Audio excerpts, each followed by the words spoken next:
Another program in the award-winning television series, Science in Action.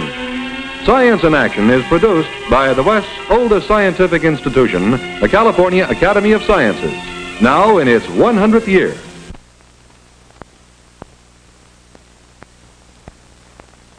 I have a very interesting ticket that I received just recently. It is a ticket for space travel, a trip to the moon. And this first ticket is good for travel from the Earth to a space platform, which is scheduled to be about 1,200 miles out from the Earth. And then the second ticket is supposed to take me from this space platform by another rocket to the moon. At least that is what it says here. Actually, of course, there are a great number of things that we're going to have to know before either you or I will be able to make a trip to the moon.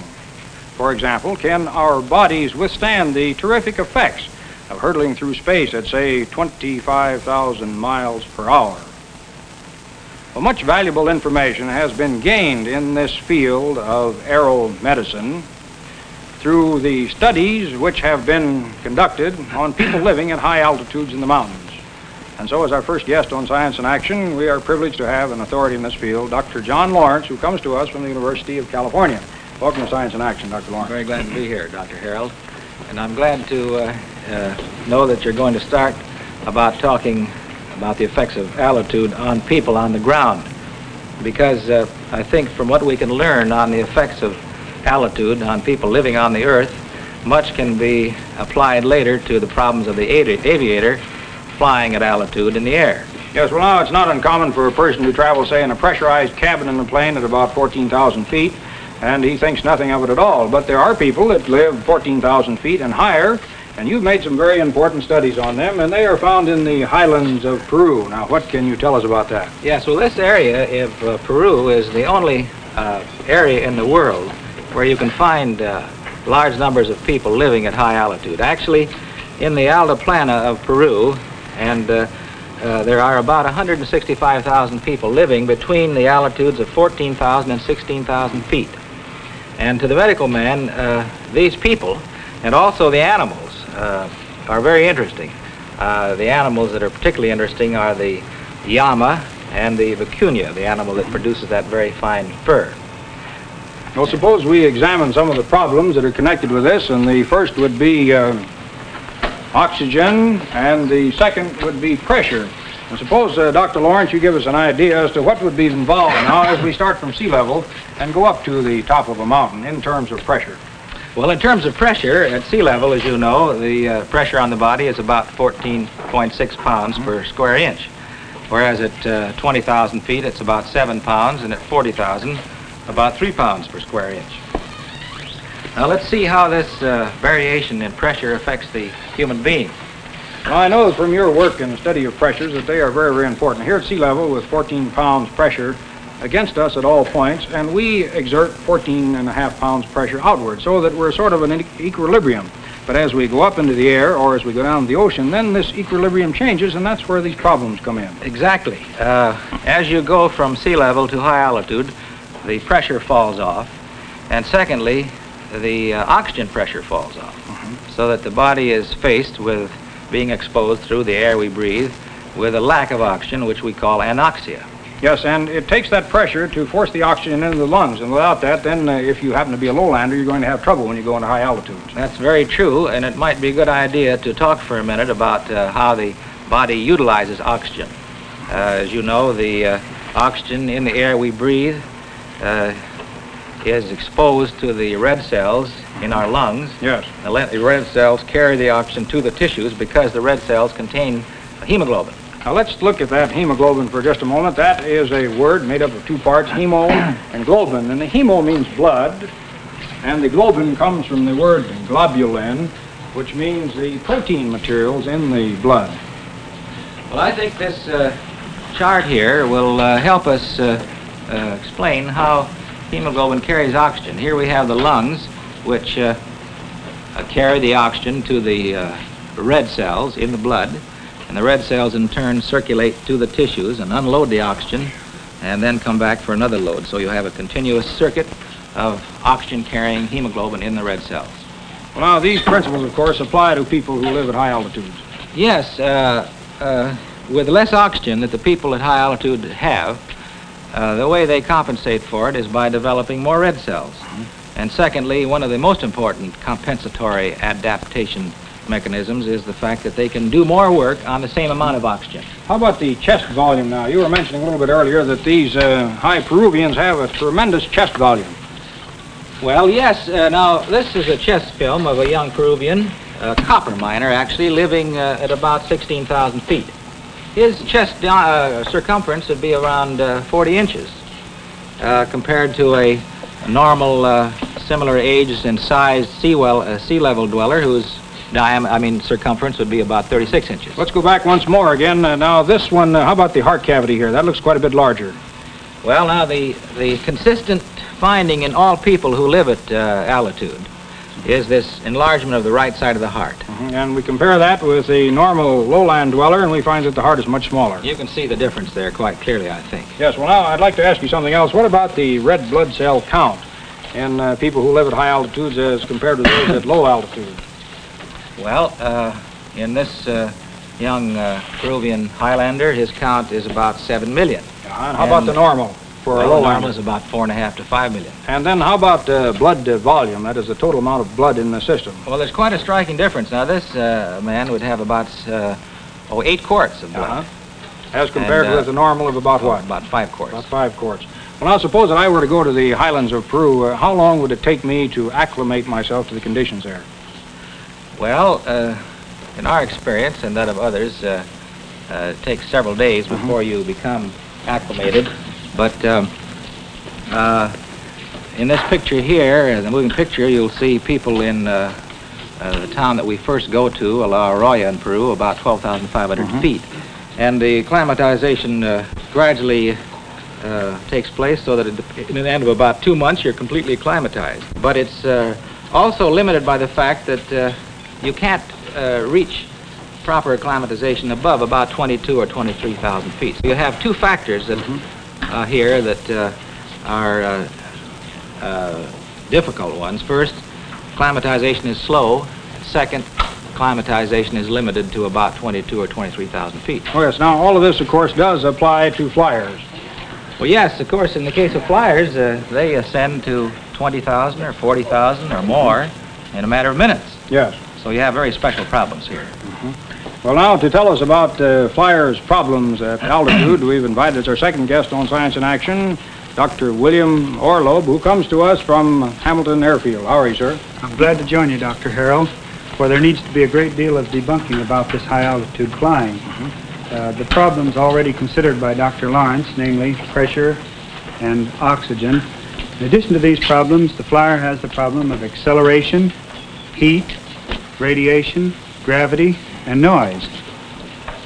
Of course, all of these various things fit into the general pattern, but modern flying in jet planes that travel faster than sound and up to speeds of more than 1,000 miles an hour brings about these complex problems. There's vertical takeoff, the rate of climb, to mention only 2. But of course, all of these problems did not start necessarily with the airplane. We go back to 1875. There was a Frenchman by the name of Tissandier who went up in a balloon to the unheard of height of 28,000 feet. That was more than 5 miles. Yes, and this was indeed an unfortunate and tragic experience, for 2 of Tissandier's companions died in this experiment. They carried oxygen at all times, but by the time they knew they needed it, it was already too late. Now, Tissandier himself carried oxygen and used oxygen from the ground up. But even he became unconscious and would have died had not the balloon descended from altitude. That would be a case of anoxia. Yes, anoxia, or the very early phases of anoxia, which includes a feeling of euphoria or false sense of well-being, which is poor judgment. They feel they're so much better off than they are that by the time they're aware of the danger they're in, it's already too late. Yes, well, I know divers, when they go down, sometimes run into this caisson's disease or decompression troubles or bends. Flyers have the same problems. Yes, indeed they do. In fact, any decrease in pressure, the flyer will experience pain in his joints. This is due to the fact that the nitrogen, which is normally dissolved in the blood under pressure, begins to bubble out, and this creates bubbles in the tendons, muscles, and other tissues of the body. This can cause a great deal of pain. Well, let's assume that this bottle of carbonated beverage contains a nitrogen in solution, and we'll just shake this up. And watch now what happens, the way this nitrogen is going to come out when I take the top off here. In other words, that would be the same sort of thing that the change in pressure would do to the blood or maybe to the tissues as a result of this pressure change. That is correct, Earl. In fact, a great deal of work has been done on the high-altitude pressure chamber. That's a device which permits us to study the effects on the flyer of pressure when it's under exact controlled conditions. Now, Dr. Lawrence has done a great deal of study on this high-altitude pressure chamber during World War II. I wish we could show you the chamber that we've been working with, Captain Orlov and Dr. Harold, but we have a movie here that shows the chamber in operation. Yes, well, what's this? I guess this isn't your chamber. No, this must be the first chamber that was ever made. 1878, Paul Berk wrote a book about the experiments that he did on himself. Now, for nearly 50 years, everybody forgot about this man until 1900. Aviation came into being, and then, of course, his work became very, very important. Now, I guess we're over to more modern pressure chamber. This is one of those modern pressure chambers that you can put about 15 men in. Actually, these men are being studied at about 38,000 feet for the high-altitude bends. And this work was done for the selection of men who could fly at extremely high altitude without pressure cabin aircraft. Actually, we found that if you could have crew members all 15 years of age or under, you wouldn't need pressure cabin aircraft because 15-year-olds never develop the bends. That's of course, very this wasn't practical. Now, what are they doing here? Well, these men are breathing pure oxygen, 100% oxygen. They're learning to acclimatize themselves under these conditions. It's a rapid process. This is exercise tolerance. These men who are under the decrease of pressure and at this time breathing 100% pure oxygen. This is an attempt to bring out this pain in the knees that flyers got during the war at high altitude. And the wrist, too, you see. Now, is he having trouble with his wrist there? He's having pain in his wrist now. The nitrogen bubbles we spoke of are coming out into the joint. The doctor in attendance there is marking out the points where the man is experiencing pain and which would be the location of these nitrogen bubbles we spoke of. And this was a real problem in World War II because pressure cabin bombers were not very numerous at that time. And of course now with pressure cabin aircraft, this is not so much of a problem, the bends.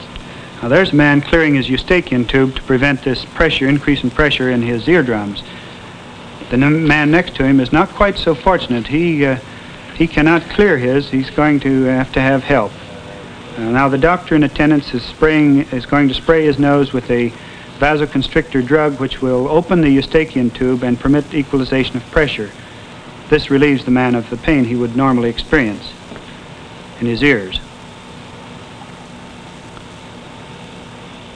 Again, we see the men breathing 100% pure oxygen. This man has developed pain in his abdomen. Apparently he had pancakes for breakfast and a little Pancakes? gas. Yes, pancakes. They're not good for flyers. Flyers in Korea experienced these pains and found out they could not tolerate such things as pancakes for breakfast before a high flight. But pancakes on the ground are perfectly all right. Pancakes on the ground are all right. Now, he's being, taken out into another chamber? That's the lock. He's going into the lock and taken down to sea level. Yes, he has to be recompressed, as it were. He flunked the test. Oh, he flunked the test. About half of the young men that we studied, these are Air Force men, were very resistant to the bends, and about half were not resistant. A great deal depends on the youth of these men. If they are young men, they survive quite well. This is the operator, the man who's adjusting the amount of pressure which simulates high altitude in the chamber. He's literally carrying them up to a high altitude. These tests are done at about 35,000 feet. Now, what was that? Well, that's a rapid decompression. The man is ostensibly at an altitude of, say, 10,000 feet. The chamber next to him is at 35,000. The membrane between is suddenly ruptured and the man precipitated into an atmosphere of a decreased density. This was an interesting instrument. Just what is this now? Well, that's a human centrifuge in which we tend to produce the effects of extreme acceleration or multiply the effect of gravity many, many times. This man is signaling on a stick to simulate firing of his machine guns to show that he's still conscious. He never becomes aware of the fact that he is unconscious. He believes that he continued to push that button, although if you watch closely you'll see that he loses consciousness. Now this loss of consciousness is due to the blood flowing down into the lower limbs and not enough gets up to the brain to keep him functioning. Now, this is a period of amnesia. He remembers nothing about this when the experiment is over. And he'll swear up and down that he didn't do that. He didn't do that. He was still punching away. Well, it seems to me that the ear is very, very important in all of this, so let's examine carefully this ear chamber, starting first with the outer lobe, and then passing into the canal, and here is where the ear membrane would be located. Let's just put it in here. On the other side of that ear membrane is the inner ear, and then passing down from the inner ear is the eustachian tube, which goes down into the back of the mouth.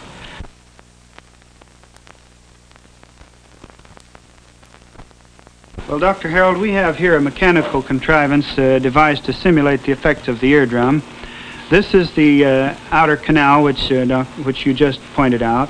This communicates with outside atmospheric pressure, and this is normal as long as we stay on the ground. Yes.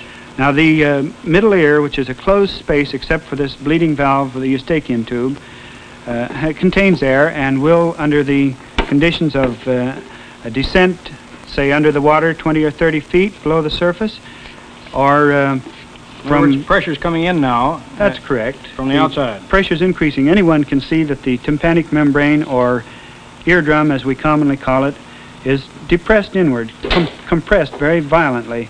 Now, if the eustachian tube is operating as a safety valve, as it should be, this excursion of the eardrum is very modest and recovers perfectly all right. Normally. Well, now, what is the other extreme, the eardrum being pushed out from the inside? Well, Earl, if we increase the pressure within the middle ear, or conversely decrease the pressure on the outside of the eardrum then tends to bulge outward, as you can see here in this model. But only if you hold or stop off the eustachian tube. Again, it's only if the eustachian tube does not properly function. If the eustachian tube properly functions, it bleeds off the air, lets the increased pressure out, and everybody is comfortable. Seems to me the logical conclusion is that if you have a cold, you should never go up in an aircraft or go diving with diving equipment. That is correct, because a flyer, when his ears are not in good shape, will automatically be grounded by a conscientious flight surgeon. Well, that pretty well takes care of this problem of pressure. How about such things as acceleration? Well, Earl, if you're going to use your ticket to the moon, you'll have to be able to travel a great deal faster than the present-day speed record, which is in excess of 1,600 miles per hour. In fact, a speed of 25,000 miles per hour is necessary just to overcome the effects of gravity. Now, when you arrive at the other end of your journey on the moon, the deceleration or braking action would be tremendous. Out in space, say 10 miles from the surface of the Earth, we really don't know what problems we will encounter at that altitude. Of course, some of these problems have been anticipated by knowing the way in which certain things affect the Earth, as, for example, cosmic rays.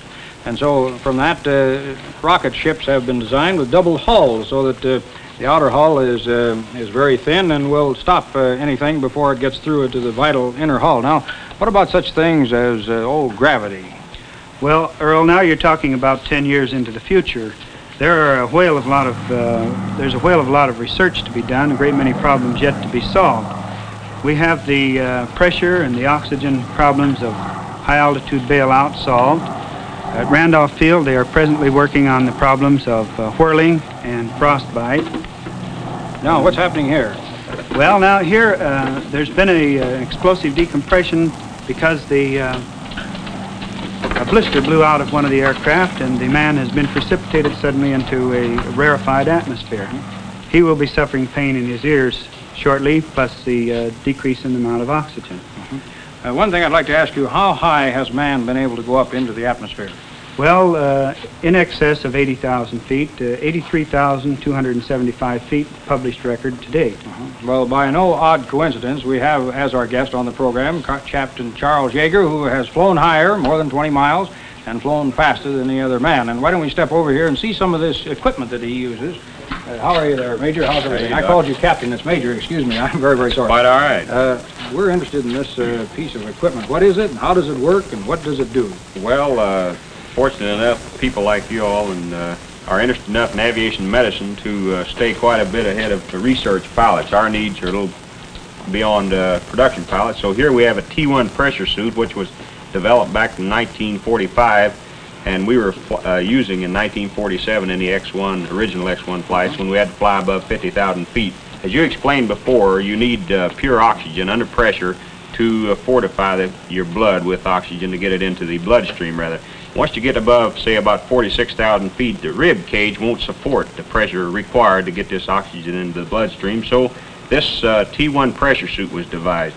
Now on the leg we carry a bailout bottle down here, which is not on this particular suit. It makes the suit self-sustaining. You can bail out of the airplane even at 100,000 feet, and it will take care of you till you get down to 40,000 feet where you don't need reinforcement for your lungs.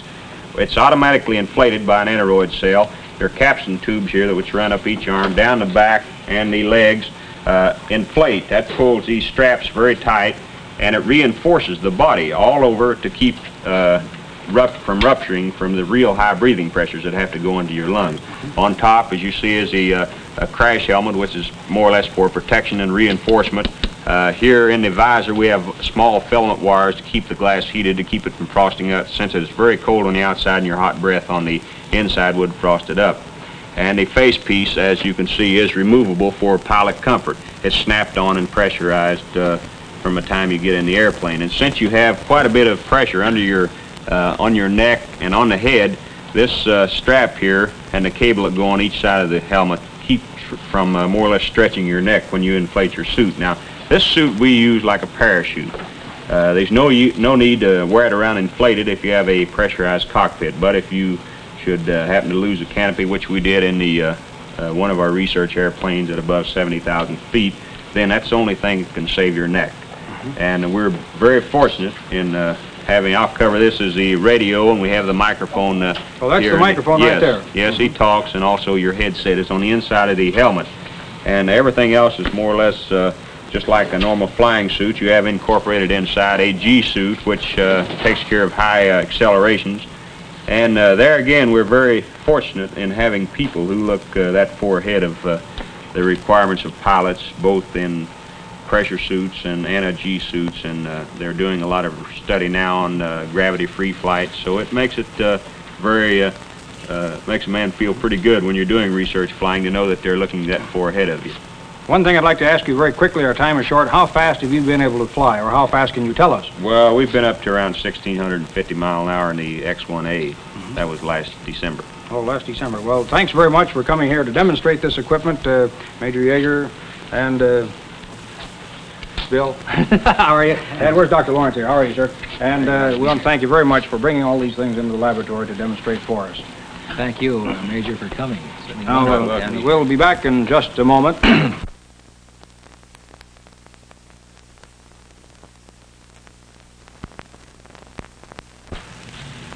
Our animal of the week is the angelfish, sometimes called the scalare. Now, these are fairly old fish. They're about 3 years old at the present time.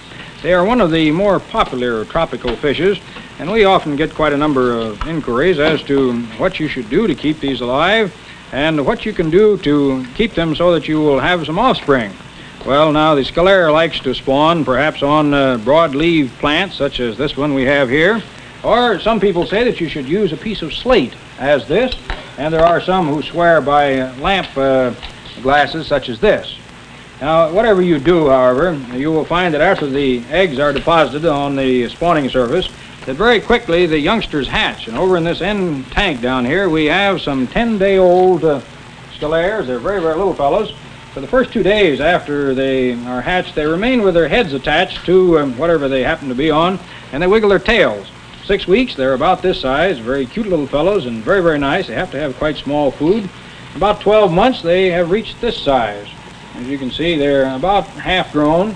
And finally, in a period of 2 or 3 years, they achieve the giant size that we see here. Now, as to food, you can feed them all sorts of things, dry food, or perhaps you can feed them, if you have it available, such things as brine shrimp. Now, we'll see they may discover that those shrimp are there and suddenly come up after them. To keep fish such as this, you have to have the proper temperature. In other words, about 75 degrees, and if you want to spawn them, then you have to keep them at a little bit higher temperature and increase their food supply. Very, very beautiful fish. This is the angelfish, sometimes called the scalare. And we'll have to take these fellows back and put them in their regular tank at Steinhardt Aquarium. Perhaps you're wondering about this. This is one of the friendly snakes. And that is the type of snake that we will talk about on our next program. When as our special guest, we will have Dr. Robert Stebbins from the University of California. Friendly snakes, their value to mankind. It's a very, very important thing, and we hope that you will plan to be with us then. Thanks very much. You have just seen another in the fascinating television series, Science in Action. Science in Action is produced by the California Academy of Sciences under the supervision of Dr. Robert C. Miller.